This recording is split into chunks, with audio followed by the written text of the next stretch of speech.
भूख के बिना जो भोजन करता है, प्यास के बिना जो पानी पीता है और नींद के बिना जो सोने का प्रयास करता है,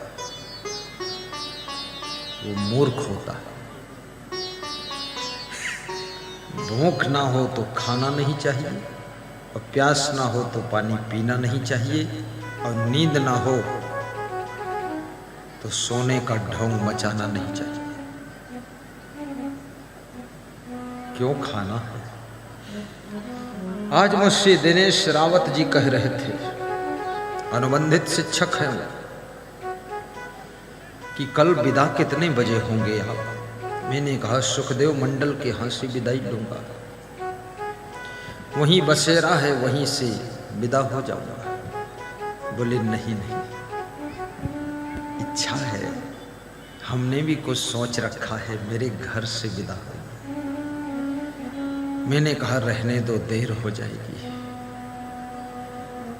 बोले आप मेरा निवेदन स्वीकार करो, श्रद्धा है, इच्छा है, मैं भी कुछ भेंट करूंगा, खीर बनाऊंगा, सबको खिलाऊंगा, कार्यकर्ताओं को भी खिलाऊंगा, संतों खिलाऊंगा, आपके लिए फल ले आऊंगा और आपके लिए बहुत सुंदर कुछ गिफ्ट भी दूंगा। तो मैंने कहा नहीं नहीं नहीं, टाइम नहीं। तो बड़े गंभीर मन से कहा कि चल दीजिए तो अच्छा है। तो हमने कहा दिनेश, इतनी सेवा किया है 1 महीने से, 10 मिनट के लिए हम चलेंगे,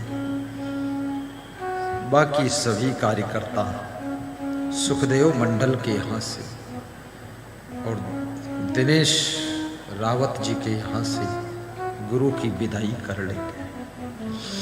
विदाई है, जुदाई नहीं है। जुदा नहीं होंगे, विदा होंगे। और विदा का मतलब है पुनर्मिलन होगा और जुदा का मतलब है कभी मिलन नहीं होगा। विदा होंगे। धन्य है सुखदेव मंडल, नया मकान सुंदर बॉम्बे से आकर बनाया, लगता है पहला निवास मेरा ही हो रहा है।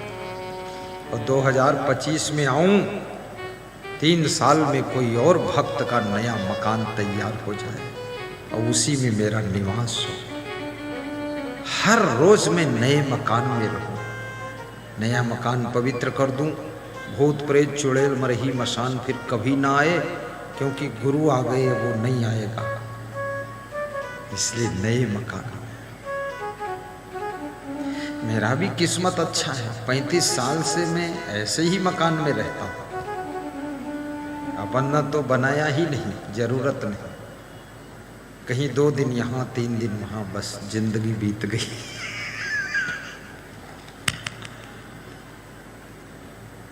सब भक्तों का भवन ही हमारे लिए आश्रम का काम करता है। ये है दिनेश रावत जी, हाथ जोड़ो। तुम्हारे घर कल सुबह हम 9 बजे चलेंगे, तैयारी रखना फटाफट, सबके लिए खीर बना देना, 20-30 किलो बनाना, सब कार्यकर्ता माल छकेंगे तुम्हारे यहाँ। गुरु को खिलाने का अर्थ क्या है? गुरु के भक्तों को भी खिलाना चाहिए, तब गुरु खुश होता है। अब ये जितने भक्त हैं ये सब कल खीर खाने के लिए तैयारी रखेंगे, सुबह सुबह, बस पुण्य हो जाएगा आपका। तो गुरु शिष्य दोनों उस किसान के टूटे फूटे मकान में, झोपड़ी में ठहर जाते हैं। भक्त पूछता है कुछ भोजन नहीं करेंगे? दूध? बोले दूध पी लेंगे, 1 गिलास दूध पिलाया। गुरु के मन में इच्छा हो गई कि पूछूं इस भक्त का जीवन यापन कैसे होता है। पूछा कि किस तरह से तुम जीवन निर्वाह करते हो, परिवार कैसे पालते हो। किसान भक्त ने कहा, हे गुरुदेव, मेरे पास में एक भैंस है, बहुत अच्छी क्वालिटी की, 20 लीटर दूध देती है। 2 लीटर घर के काम दूध आ जाता है, 18 लीटर बेचता हूँ, उसी से परिवार पल रहा है। बोले खेती बाती, बोले खेत तो है 20 एकड़, खेती करता नहीं, कौन झंझट में पड़े, आराम से रहता। जो लोग काम नहीं करते हैं वे कहते हैं हम आराम से रहते हैं। आराम बनाम आलस्य। कभी आराम की आड़ में आलस्य पलता रहता है। तुम कहते हो मैं आराम कर रहा हूं, लेकिन आलस्य का प्रभाव तुम्हारे ऊपर है। थकान के बाद ही आराम विश्राम बनता है। कड़ी मेहनत के बाद विश्राम का सुख मिलता है। बिना थके हुए, बिना परिश्रम किए हुए जब तुम बिस्तर पर लेटते हो तो बिस्तर पर लेटे लेटे भी पीठ में दर्द होने लगता है। इसलिए परिश्रम कीजिए, उसके बाद थक जाइए, उसके बाद आराम कीजिए। हर व्यक्ति को थकना जरूरी है। जो लोग कठोर श्रम नहीं करते हैं उनके शरीर में नाना प्रकार की बीमारियां जन्म लेती हैं। 5 किलोमीटर सवेरे प्रातः पैदल चलो। कल जिन जिन पुरुषों को गुरु जी के साथ में पदयात्रा पैदल परिक्रमा करना हो, 5 किलोमीटर की, प्रातः 6 बजे आ जाना। पूरी संत मंडली के साथ में आपको ले चलूंगा। आप चलोगे, थोड़ा कल कम करा दूंगा, थक जाओगे। लेकिन आज मैंने अपने संत से पूछा, ये पैदल यात्रा से क्या लाभ हुआ? बोले मुझे तो कभी बुखार छोड़ता ही नहीं था। हमने कहा फिर? बोले अब आता ही नहीं है। ये फायदा पैदल चलने से 43 बीमारियां कंट्रोल होती है। बीपी, शुगर, बुखार, सर्दी, जुखाम, बदन में दर्द, कमर दर्द, घुटना दर्द, बुद्धि की कमजोरी, ये सब दूर हो जाता है। अनिद्रा, पेट खराबी, लघु शंका में रुकावट, पैदल चलने से सब ठीक हो जाएगा। और यदि थोड़ा दौड़ के चलो तब तो पूरे ठीक हो जाएगा। और यदि कुत्ते रपटाएं और फिर भागो तो पूरे कंप्लीट हो गए। पैदल यात्रा। भगवान राम 14 वर्ष वनवास में पद यात्रा करते हैं। कभी रामायण में लिखा नहीं कि भगवान बीमार हुए और दवा खाया। कभी लिखा है कहीं? कुछ नहीं लिखा। कंद मूल फलाहार करते थे।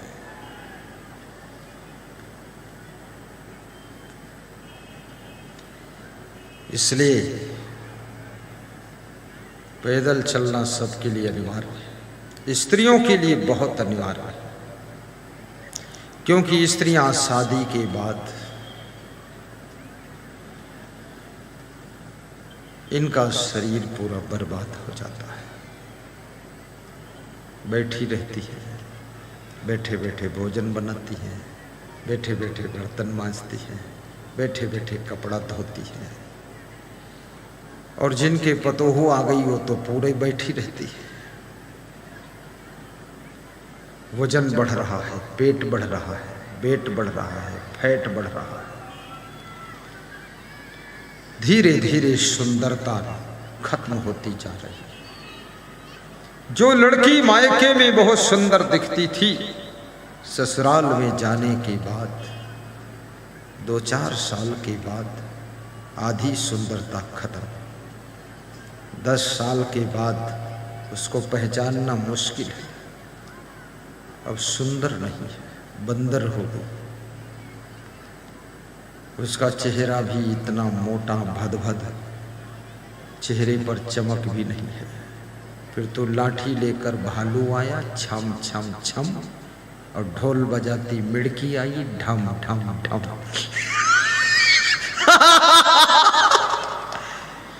बहुत खतरा है और बीमारियां बहुत आएंगी। इसलिए जब लड़कियां बहू बने, ससुराल जाएं, तो एक 5 हाथ की रस्सी भी साथ में ले जाना। कमरे में आधा घंटे की रस्सी पर कूदना, ऐसे करके। पति को मत बताना, रस्सी छुपा के बेड के नीचे रख देना। अन्यथा पति अगर रस्सी देखेगा तो सोचेगा मेरा गला बांध कर मार डालेगी कि रस्सी क्यों लाई है। क्योंकि लोगों को संदेह बहुत हो जाता है कि रस्सी क्यों लाई है। कुछ बात अनबन हो गई, मैं सो रहा हूँ, गला बांध के मार डाले तो क्या करूँ। बस कूदती रहो, सुंदर शरीर, स्मार्ट शरीर रहे। ये बीमारी बहुत दुखद है। स्वस्थ रहो। साधुओं को भी व्यायाम जरूरी है, अन्यथा बहुत तकलीफ है शरीर में। साइकिल चलाइए या पैदल चलिए या योगा करिए, ये सब करिए, सब ठीक रहेगा। फिर खूब नींद आएगी, भूख लगेगी।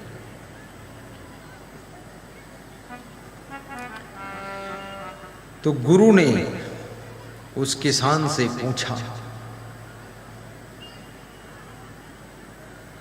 तुम्हारे घर परिवार का खर्चा कैसे चलता है? किसान ने कहा कि एक भैंस से ही सब खर्चा चल रहा है। 20 एकड़ जमीन है, पड़ी है महाराज, हम खेती नहीं करते। गुरु ने कहा सो जाओ, जाके जाओ।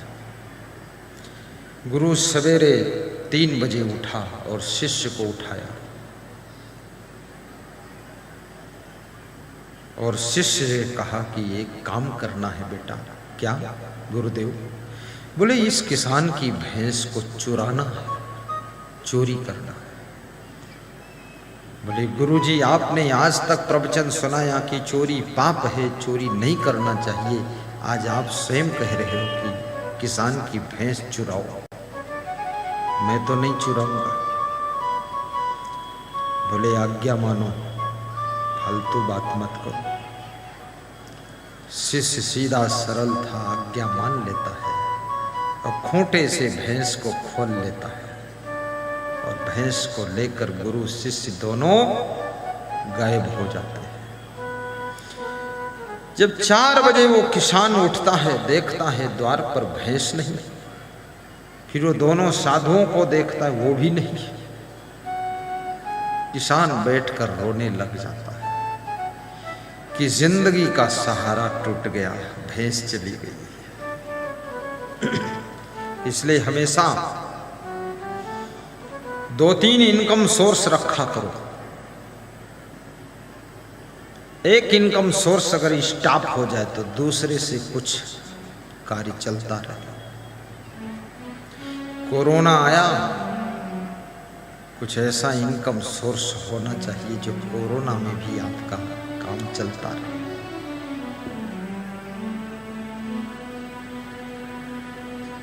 बहुत बड़ी बात है। गुरु शिष्य भैंस को लेकर बहुत दूर चले गए और आगे जाकर के भैंस को बेच लिया और भैंस बेचकर पैसे बना लिए। किसी मेहमान को अपने घर में रोकना, थोड़ा परख लेना कि मेहमान कैसा है। नहीं तो भैंस तुम्हारी पत्नी भी जा सकती है, खतरा है।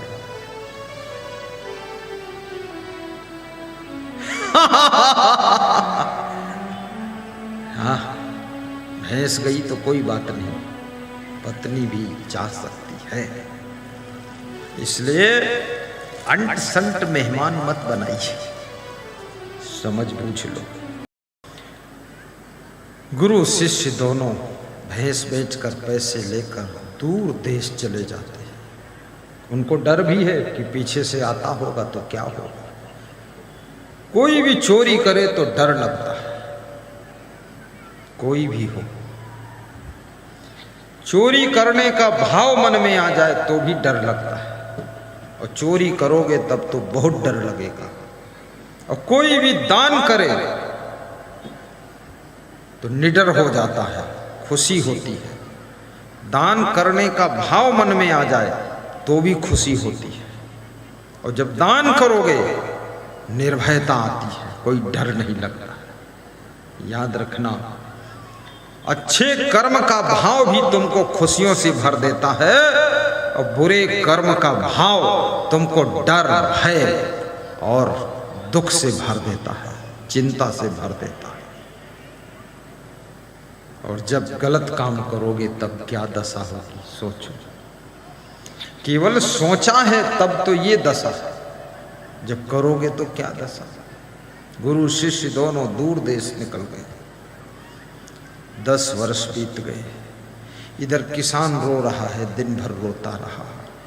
उसकी पत्नी भी सीधी सादी, वो भी रोती रही।